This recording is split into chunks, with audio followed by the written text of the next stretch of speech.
Hello students, hi, welcome back to my channel Learning with Divya. Good evening to all of you guys.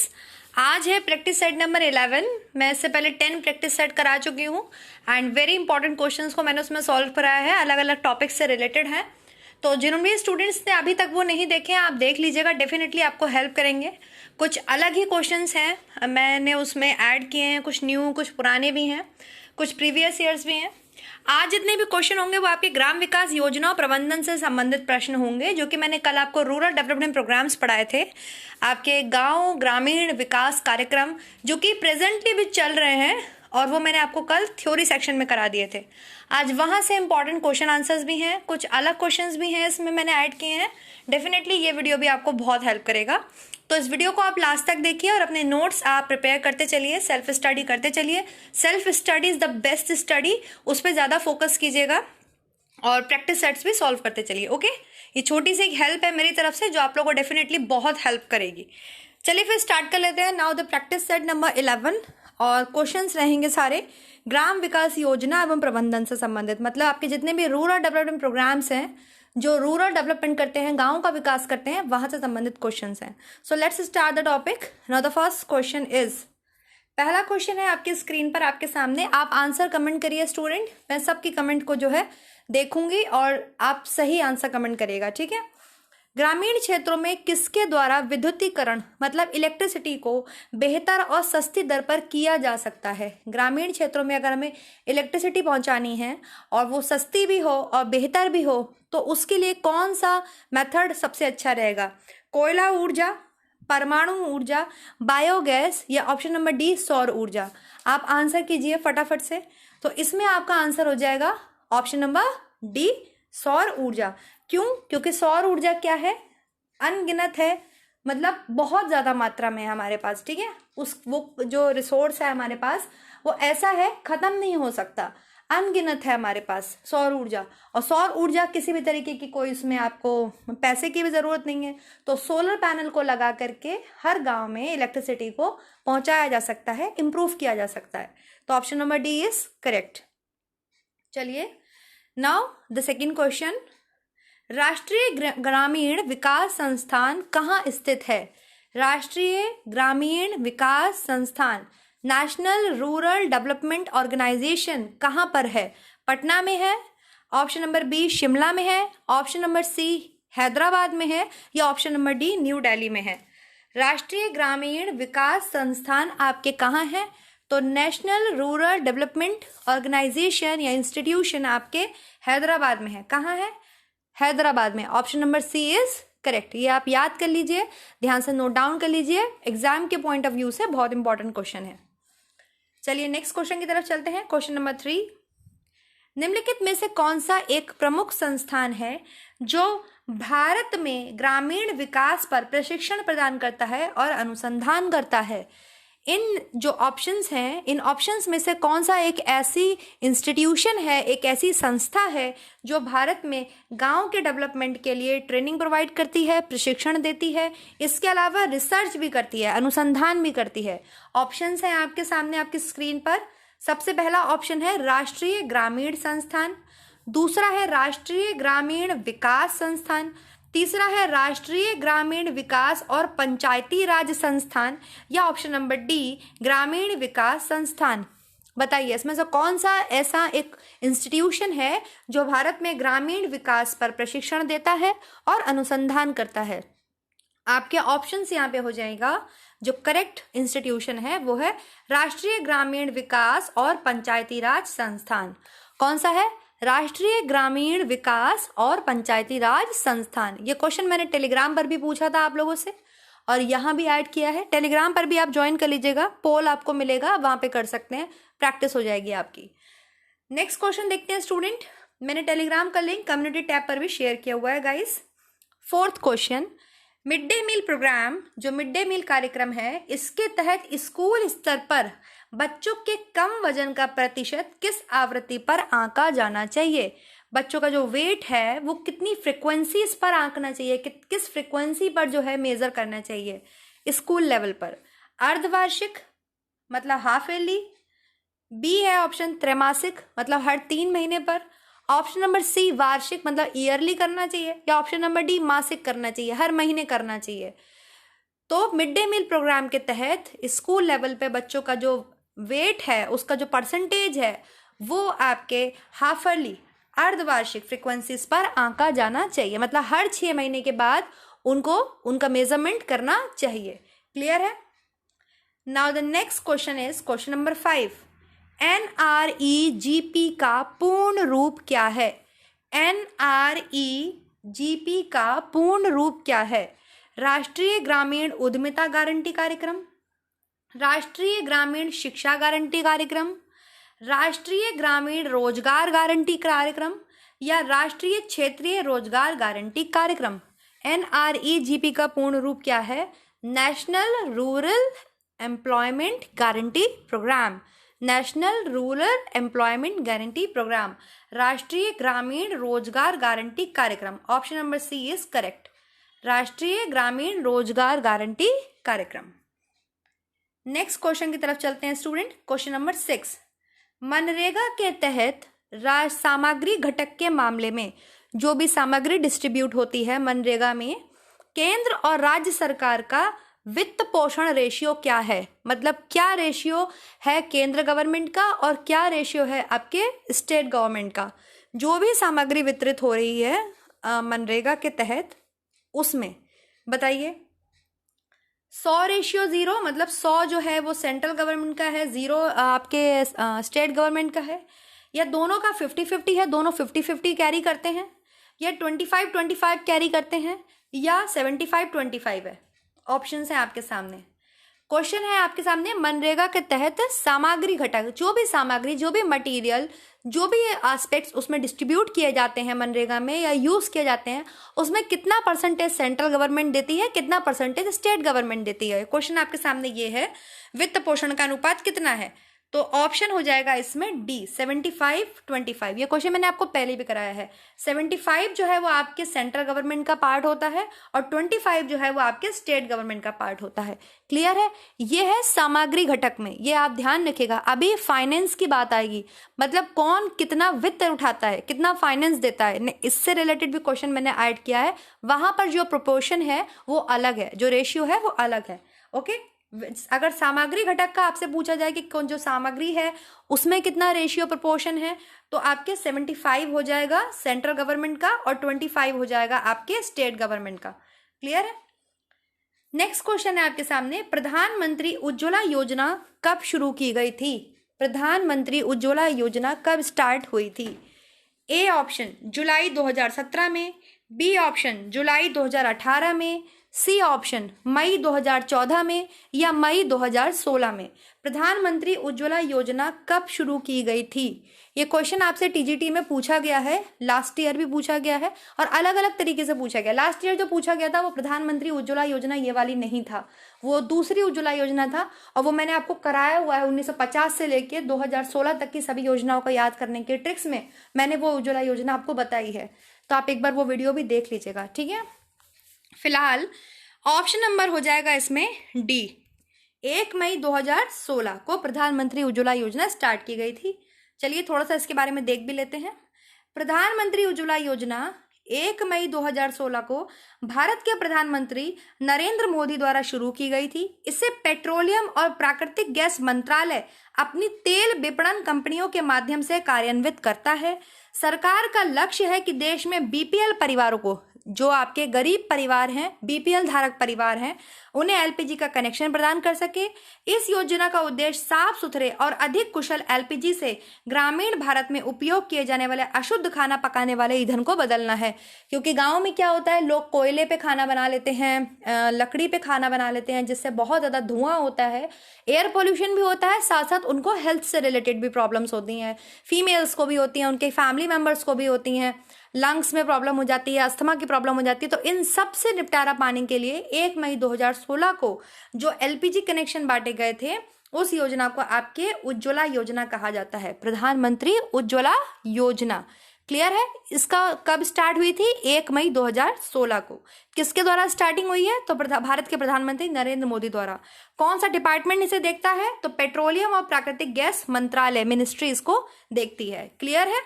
किन को ये कौन लाभार्थी हैं, मतलब कौन बेनिफिशियरीज हैं, तो बीपीएल परिवार। कहाँ पे डेवलपमेंट होता है, तो ग्रामीण गांव में, ठीक है, ग्रामीण भारत में। चलिए नेक्स्ट देखते हैं क्वेश्चन नंबर 8। आमतौर पर एक स्वयं सहायता समूह मतलब सेल्फ हेल्प ग्रुप, ठीक है, सेल्फ हेल्प ग्रुप SHG का प्राथमिक उद्देश्य क्या है? जो आपने सेल्फ हेल्प ग्रुप्स पढ़े हैं उनका जो प्राइमरी ऑब्जेक्टिव है वो क्या है? समूहों को सूक्ष्म वित्त प्रदान करना। सेल्फ हेल्प ग्रुप्स की बात हो रही है तो ऑब्वियसली कोई छोटा सा ग्रुप होगा, कोई समूह होगा, है ना, तो उसमें छोटा सा फाइनेंस उनको प्रदान कर देना। खेती की तकनीक में सुधार लाना, मतलब खेती में नई नई टेक्नोलॉजी प्रोवाइड कराना, सुधार करना। उच्च गुणवत्ता वाले बीज प्रदान करना, या फिर ऑप्शन नंबर डी, शिक्षा की जरूरतें प्रदान करना। जो SHG हैं, सेल्फ हेल्प ग्रुप्स हैं, इनका प्राइमरी ऑब्जेक्टिव होता है समूहों को सूक्ष्म वित्त प्रदान करना।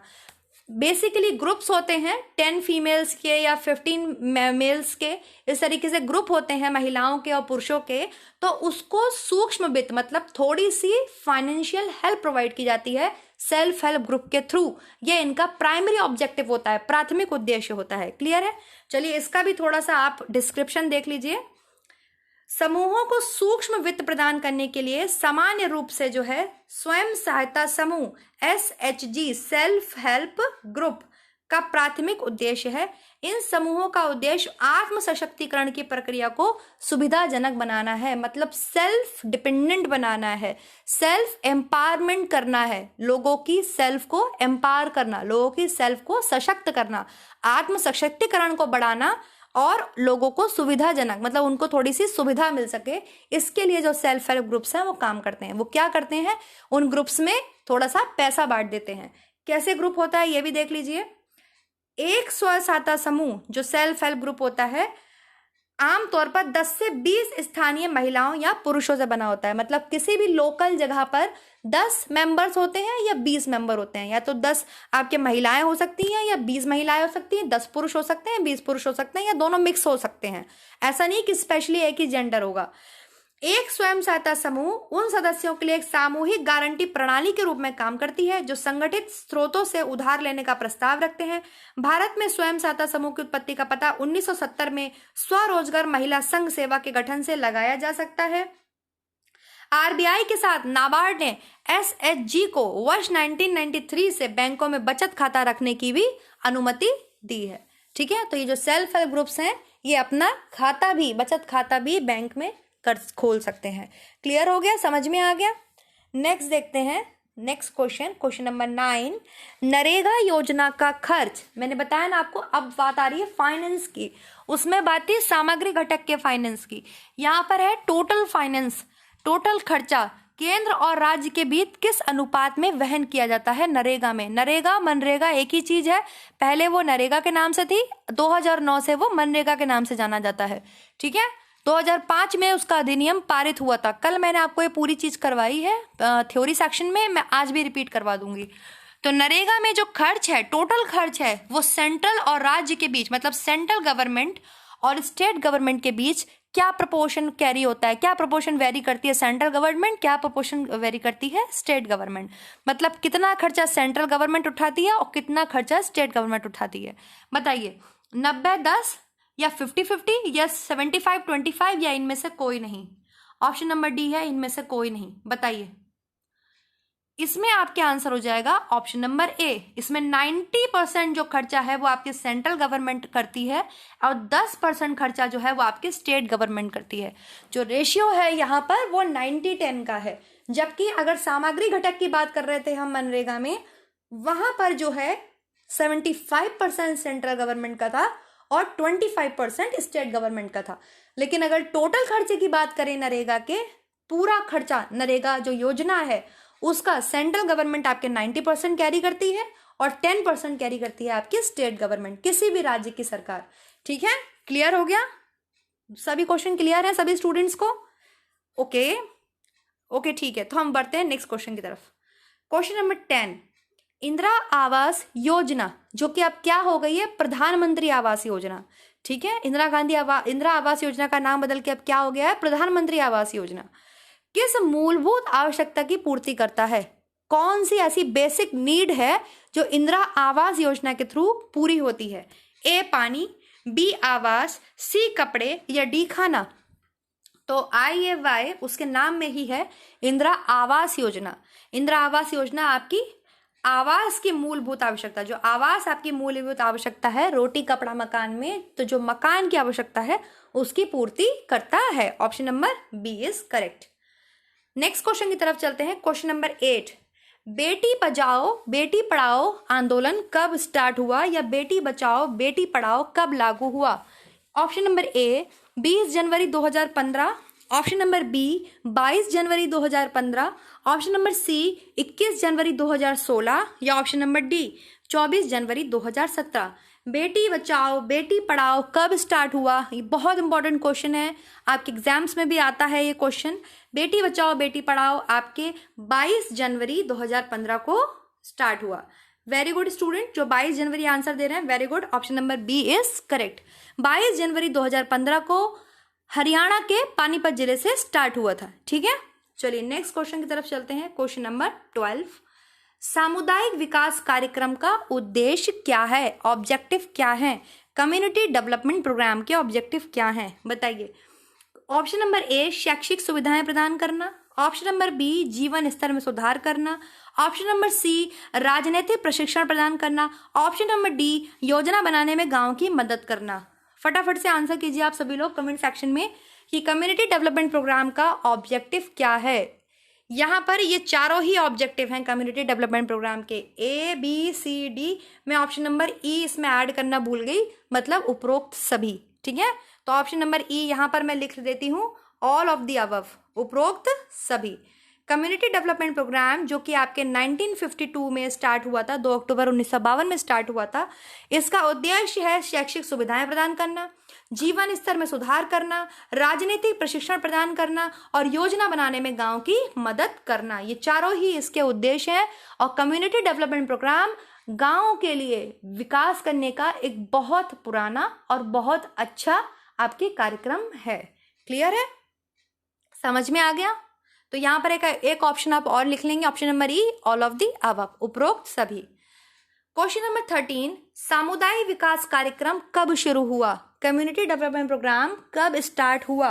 ऑप्शन नंबर ए 5 अक्टूबर 1952, 5 अक्टूबर 1952, 2 अक्टूबर 1952, 15 अक्टूबर 1958 या ऑप्शन नंबर डी 2 अक्टूबर 1953। तो CDP जो है आपके कम्युनिटी डेवलपमेंट प्रोग्राम CDP, ये आपके 2 अक्टूबर 1952 को स्टार्ट हुआ। Option number B is correct.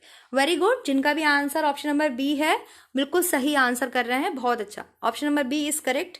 CDP कब स्टार्ट हुआ आपके कम्युनिटी डेवलपमेंट प्रोग्राम? 2 अक्टूबर 1952 में। क्लियर।